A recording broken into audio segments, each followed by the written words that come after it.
महाकाश को bye bye news code परवर्ती प्रसंग कारण दीर्घ दिन धरी महाकाश रे रहितिबा महाकाशचारी सुनीता विलियम्स महाकाश रु पृथ्वी पृष्ठ को फेरुछंती। भारतीय समय 10:35 रे इंटरनेशनल स्पेस स्टेशन रु अंडक होइथिला स्पेसक्राफ्ट या बुधवार भोर 3:37 रे समुद्र रे लैंड करिवो।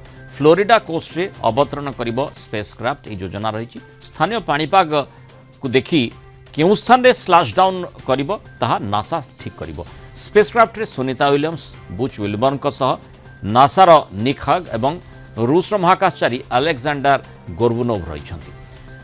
गत वर्ष जून मास 5 तारिख रे सुनीता और बुच मात्र 8 दिन पर इंटरनेशनल स्पेस स्टेशन को जाइथिले, किंतु बोइंग स्टारलाइन रे कैप्सूल रे त्रुटि जोगु सेमाने फेरी पारि नथिले। तेणु 8 दिन पर जाई 9 मासरु अधिक समय सेठी रहि गले। सुनीता और बुच को फेरे आनिबा शुक्रवार फ्लोरिडार केनेडी महाकाश केन्द्र क्रू 10 ड्रैगन स्पेसक्राफ्ट अंतर्जातीय स्पेस स्टेशन को यात्रा करथिला और आज फेरंता यात्रा आरंभ होउछि।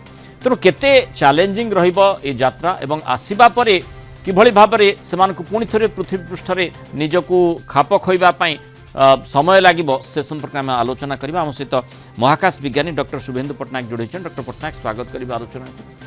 सुनीता एवं बुच उभय सुरक्षित भाबरे फेरंतु समस्ते से आशाटी करिछंती। आमे जेमती देखुचे भारतर प्रधानमंत्री मध्य सुनीतांको फेरंता बाट को व्यग्रतार सहित चाहि बसिछंती। तांकर मतामत होउची जे मोर हृदय रे सुनीता रहिछंती, सी किमती सुरक्षित भाव में फेरंतु से उद्देश्य समस्तक रहिछि, से लक्ष्य से आशा समस्तक रहिछि। एही परिप्रेक्षी रे चैलेंज सेठी कोन होई पारे एवं जहाँ मु आपनको सामने मध्य प्रश्न रखा चाहिए जितेबाला फेरबे से कौन चैलेंज आ फेरी सारिबा परे आउ कौन चैलेंज रही?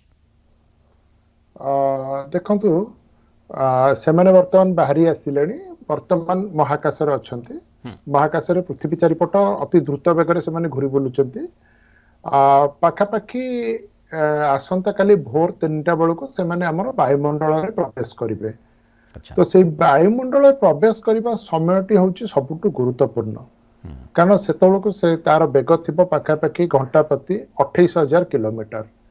तो 28,000 किलोमीटर गति जो वायुमंडल प्रवेश कर वायुर घर्षण फल बहुत जोर तातीबा लगे, गरम होगा लगे। तापमात्रा 1600-1700 डिग्री सेंटीग्रेड रु अधिका हो संभावना रही। तो सहीटा हूँ सबुठ बड़ गुरुत्वपूर्ण समय।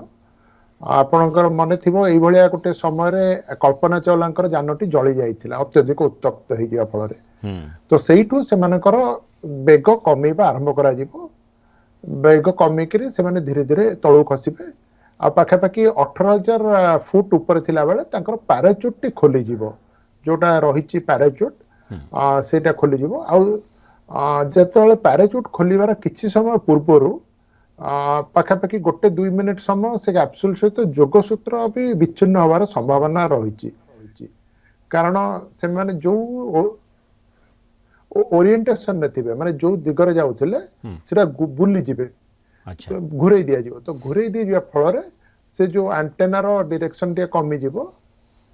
तेणु से तलक ओल्लेबार समय टिके समय जोगाजोग विच्छिन्न हो। किंतु कल्पना चावला जितेबाला फेरी आजिका दिन में माने क्रू 10 जो स्पेसक्राफ्ट रही पूर्वर अनेक बार परीक्षण करा जायछि। सेतेबेल स्थिति एबेका स्थिति नासा अनेक परीक्षण करिछि, अनेक शिक्षा एठी व्यवहार करा जायछि। तेणु स्वाभाविक भाव में आम आशा करबा सुनीता एवं बुच सुरक्षित भाव में पृथ्वी पृष्ठ को फेरिबे निश्चिंत भाव में। कारण से जहाँ आम टेक्नोलोजी जो मटेरियल्स व्यवहार करथिले ता भितर बहुत परिवर्तन घटी जाइछि। विगत वर्ष मानक बहुत परीक्षण करा जाइछि और से भली दुर्घटना जमी पुनरावृत्ति न हो तार पाइका यथेष्ट परिमाणर प्रिकॉशंस निया जाइछि। ए जो जानटी 10म थर पाइका फेरुछि जाइकरी, या पूर्व 9 थर सफलतार सहित मनीष नहीं जाइकरी स्पेस स्टेशन फेरी आसी। तेणु यहाँ हूँ 10म क्रू मिशन से यान। तेणु विफल हबार एथर संभावना ना। आउ चैलेंजिंग रहिबो जदि पाणीपाग, कारण आम ये तार गति को कमेवा स्लो डाउन करने आम पैराचूट व्यवहार करुचे, जोटा आकाश छता व्यवहार करुचे। जदि कौन समय कौन कारण पवन अधिक बेग हुए झड़ बात्या होता है ताहले असुविधा हो पारे।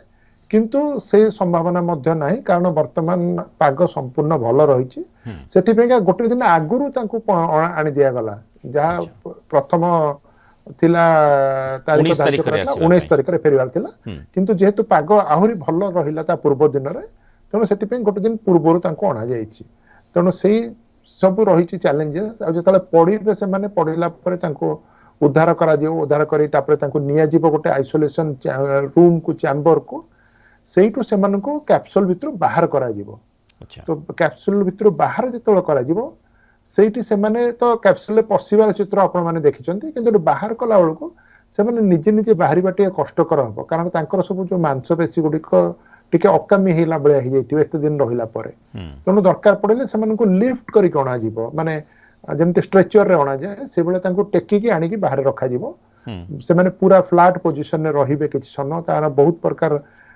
ଡାକ୍ତର ମାନେ ତାଙ୍କୁ ପରୀକ୍ଷା ନିରୀକ୍ଷା କରିବେ ତାଙ୍କୁ ସାନିଟାଇଜେସନ କରାଯିବ ତାପରେ ଧୀରେ ଧୀରେ ସେମାନେ ସୁସ୍ଥ ହେଲା ପରେ ସୁସ୍ଥ ତ ଅଛନ୍ତି ତାଙ୍କର ମସଲ୍ସ ଗୁଡ଼ିକ କାର୍ଯ୍ୟକ୍ଷମ ହେବା ପାଇଁ କାରଣ ଏତେ ଦିନ ରହିଲା ପରେ ସେଗୁଡ଼ିକ ପ୍ରପରଲି କାମ ନ କରିପାରେ ବର୍ତ୍ତମାନ ପ୍ରକ୍ରିୟାରେ ତେଣୁ ସେଇଟା 5 ରୁ 7 ଦିନ ଭିତରେ ସେମାନେ ପୁଣି ଥରେ ଠିକ୍ ହେଇକି ସିଧାସଳଖ ଚାଲିପାରିବେ ଠିଆ ହେଇପାରିବେ କାରଣ ଆପଣ ଦେଖିଥିବେ ଏଇ ଯୋଉ ବିଗତ 9 ମାସ ଧରି ସେମାନେ ଠିଆ ବି ହେଇନାହାନ୍ତି କେବଳ ଭାସିକି ରହୁଥିଲେ ତେଣୁ ତାଙ୍କର ଗୋଡ଼ ମସଲ୍ସ ଉପରେ ସେତିକି କୌଣସି ପ୍ରକାର କାର୍ଯ୍ୟ କରୁନଥିଲା ହାତ ମସଲ୍ ସେମିତି କିଛି କାର୍ଯ୍ୟ କରୁନଥିଲା ତେଣୁ ସେଗୁଡ଼ିକ ହବା ପାଇଁ ଟିକେ ସମୟ ଲାଗିବ କିନ୍ତୁ କିଛି ଅସୁବିଧା ନାହିଁ ସେଥିରେ ତେଣୁ ସବୁକିଛି ଠିକ୍ଠାକ୍ ରହିବ ଏବଂ ସୁନିତା ବୁଚ୍ ସୁରକ୍ଷିତ ଭାବରେ ପୃଥିବୀ ପୃଷ୍ଠକୁ ଫେରିବେ ଏହି ଆଶା ସମସ୍ତଙ୍କର ରହିଛି ବହୁତ ଧନ୍ୟବାଦ ଡକ୍ଟର शुभेन्दु पट्टनायक आलोचना रही